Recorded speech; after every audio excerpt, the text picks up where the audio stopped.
and welcome back to another video, and happy 2024. So today we're gonna rewind to 2023 and I'm gonna kind of talk you through some of my favorites for the year. Favorite books, favorite beauty products, favorite Amazon finds, that kind of thing. So let's get into it. All right, so we'll start with books, and I have my notes here of everything I want to talk about. So when you see me looking down, I'm just trying to remember what I want to mention. So we will start with my top book for 2023. This is a very well-known book. Everybody's probably read it by now, but if you haven't, you should definitely go check it out. But number one is going to be Verity by Colleen Hoover. And if you've never read this, it is a thriller of a lifetime. The twists at the end, that book took me on a wild ride, and it's very memorable. I actually read it at the beginning of 2023, and I mention it to everyone who's looking for a recommendation. So Verity was top tier for me. I read this was the first Colleen Hoover book that I read, and then went on to read some of her other books and was actually very let down, which I know is not supposed to be said because everyone on the internet loves Colleen Hoover, but her books are just not my vibe. But Verity was one of the best books I read last year for sure. Book number 2 is going to be Nightingale by Kristen Hanna. Also a pretty popular book, but if you haven't read it, you should definitely check it out. Completely different than Verity. This is a historical fiction, kind of written almost from a woman's perspective during the Holocaust. It's written about these two sisters who survive. They're in Paris when the Germans occupy their region and they take over one of the women's house, and how they help Jewish children and kind of what their surroundings were like. So it's a heartbreaking book. It's interesting to read about what happened. It's fiction, but it's based on real characters, and it is just an emotional roller coaster. It's a really, really great book. Kristen Hanna, if you don't know, is the author that wrote Firefly Lane, which is now a Netflix series, and she's got a lot of other popular books. So if you're looking for a kind of heartbreaking historical fiction book, then definitely check out Nightingale. Okay, book number 3. It's also a thriller, and it's The Only One Left by Riley Sager. This is the first time I've ever read a Riley Sager book, and I, after reading this book, went and added like a bunch of his other books to my to-be-read list. So hopefully those will be on my top books of 2024 list, because The Only One Left was phenomenal. In the end, thought the very ending was a little bit cheesy, and if you've read the book, you know what I'm talking about, but don't let this sway you. This book had twists and turns like nothing else. It was crazy. It was interesting. I read it as fast as I possibly could. Like, I could not put this down. I actually ended up renting the audiobook and the physical book because I wanted to read it faster. I wanted to be able to come home from work and read it and listen to it on my way to work. It is great, and it will definitely keep you interested. All right, and then book number 4, it's only fitting to put it forth. It's going to be Fourth Wing. I'm not a fantasy reader at all. Really, I avoid fantasy. I don't like dragons and vampires that much, but I got talked into reading Fourth Wing, and I'm really glad that I did. It was a great book. It's got kind of everything that you could want. It's dragons and rebellion and love stories and great characters, and the ending was such a good twist. So if you haven't read Fourth Wing, I think that you should give it a try, even if you're not normally into fantasy.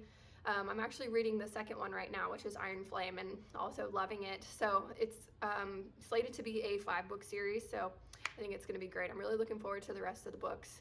After I read Fourth Wing, I actually thought, okay, maybe I do like fantasy, and went on to read the Court of Thorns and Roses series, and I didn't hate it. I did finish the series, but if you're not super into fantasy and you like Fourth Wing and you think you're gonna maybe like A Court of Thorns and Roses, give it a shot, but go in with lower expectations, because I think Fourth Wing is maybe the exception to the rule. I didn't end up loving A Court of Thorns and Roses the way I thought I would, but Fourth Wing is great.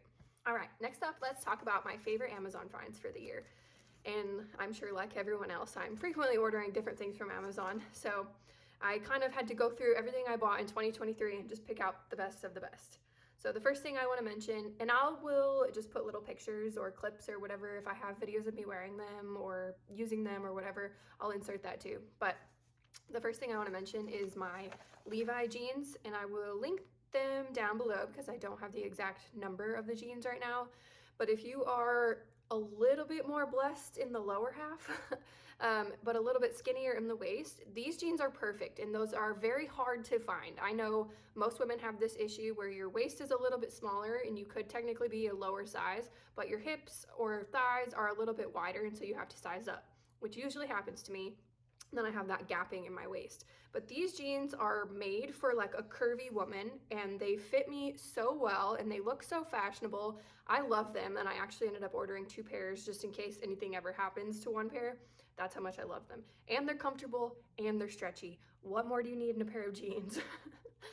All right, Amazon item number 2 is going to be kind of a clump of a few items. They're clothing items. I got into finding dupes for Lululemon clothes, and I found a few really good ones. I found a few long sleeve tops. They are kind of a like crop top. They come just below my belly button, so not super cropped. If I wear my leggings up higher, nothing shows. My belly doesn't show or anything like that. And they're like this really nice kind of workout material, so I wear them to run, I wear them to hike, but they're cute enough that you could just put them with jeans and kind of pull it off as well. And they come in so many colors, they're really comfortable, so I love those. And then I also ended up getting the same shirt in some short sleeves. And then the third Lululemon dupe that I found was a jacket, and it's a dupe for the Define jacket. If you put them side by side, they are very, very similar, except for the logo, and the little piece on the zipper that Lululemon has is a little bit different on the Amazon one, but it saves you like $60, $90, something like that. And they have a ton of colors. It fits really well. I really like the jacket. So if you've kind of been wanting to try out some Lululemon dupes, we'll have some good ones listed down below. Okay, next item is gonna be this desk and like laptop tray that I bought to work on my laptop while I'm walking on my treadmill. And this is kind of a niche product, but if you ever work on your laptop for work or for like hobbies or stuff like that, this might be something you want to look at. But this thing was a game changer. It's like a big tray that I set over the top of my treadmill, and then I had to buy a stand for my laptop so that it's right in front of me and I can walk just at a speed of like 2 and type or edit or do whatever I need to do. Game changer for sure.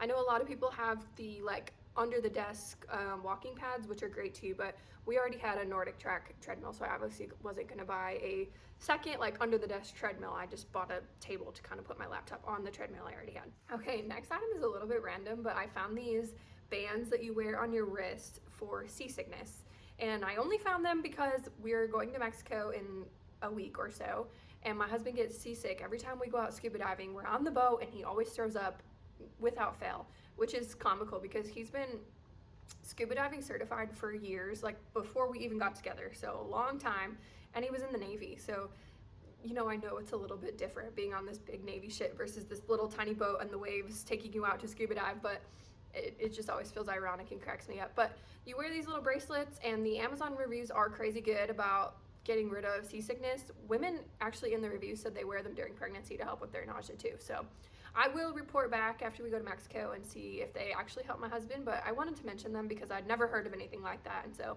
definitely a good find from 2023. Okay, 2 items left. So the next one is going to be this ridiculous little drain cover that I got for the bathtub. And if you're like a bath girly like me and you like your zen, then you should look at this little drain cover. It looks like a little octopus, and it just keeps the water from making that gurgling noise in the drain spout part, and that noise always drove me insane. So got a little drain cover, and it's cute and it looks like an octopus. And then the last item is going to be a wireless picture frame.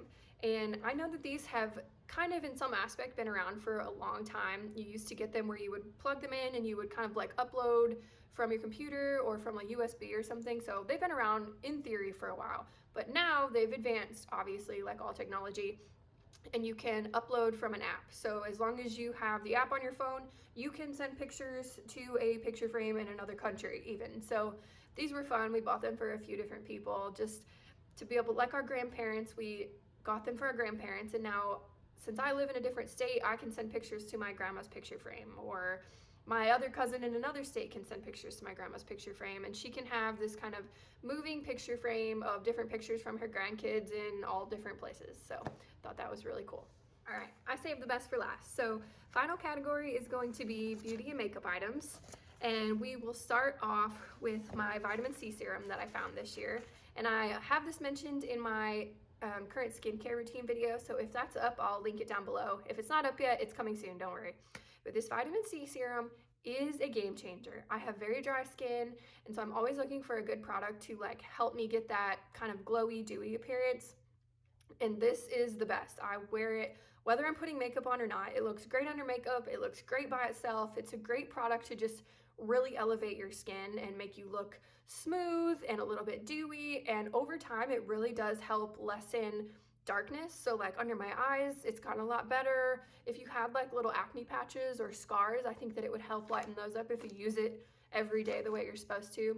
And it's got like a really tacky consistency, unlike a lot of serums where it's like thicker. It's got this tacky consistency, and I really do feel like it helps my makeup kind of stick down. So love that. All right, second favorite beauty find of the year is going to be the Lawless Overnight Lip Mask. I know everyone's kind of into the Laneige lip mask right now, and that one's great, but when I found the Lawless one, I'm a total convert. Lawless all the way for me. You put it on, it makes your lips feel tingly, like the plumping feeling. It doesn't really plump my lips or anything like that, but I like the way that it feels tingly. But I really do think that the moisturizing properties are amazing. I put this on every night before I go to bed, and I wake up and my lips feel great. And I wear it throughout the day with no issues. Sometimes I'll like put it on while I'm getting ready. Sometimes if I'm needing a little bit of chapstick throughout the day, I'll put it on. I own like 4 of them now, and they're spread out throughout my life, so I always have one nearby. They have a lot of fun flavors. Some of them have a little bit of a tint to it if that's your thing, but they are great. Okay, moving on is gonna be the One Size On Till Dawn setting spray. And I mentioned this in my everyday makeup routine, so if that's out, I'll link it down below. But this stuff is like hairspray for your face. It's amazing. My makeup lasts so much better since I started using this stuff. But if I pair it with the right makeup and the right foundations and stuff like that, it doesn't mattify me too bad to where I feel like it's affecting my dry skin. So it's great. I bring it everywhere I go. I own multiple of the little travel bottles for when we go on trips because it helps in the crazy heat, the humidity, the rain, when I'm hiking, everything. This stuff is a dream. Okay, last 2 beauty products that I'm going to mention for this video are both hair products. So I found the Amika Per Cup Dry Shampoo this year, which has been so great. If you've never tried an Amika product, you should give it a try because nothing smells better than Amika hair products. You find them at Sephora, they're like a little bit more pricey than if you were to buy Batiste or something at Walmart, but they work a million times better and they smell so amazing.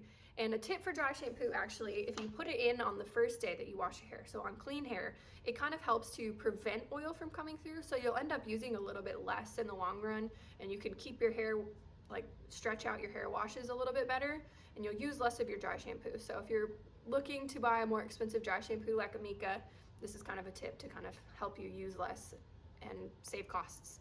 And then the second hair product that I found is hair wax, and basically you just use this to slick down little baby hairs, especially if you're wearing your hair like back in a ponytail and you want to slick things down a little bit, or if you've got like a kid in dance and you have to do the completely slick down buns like we used to have to do.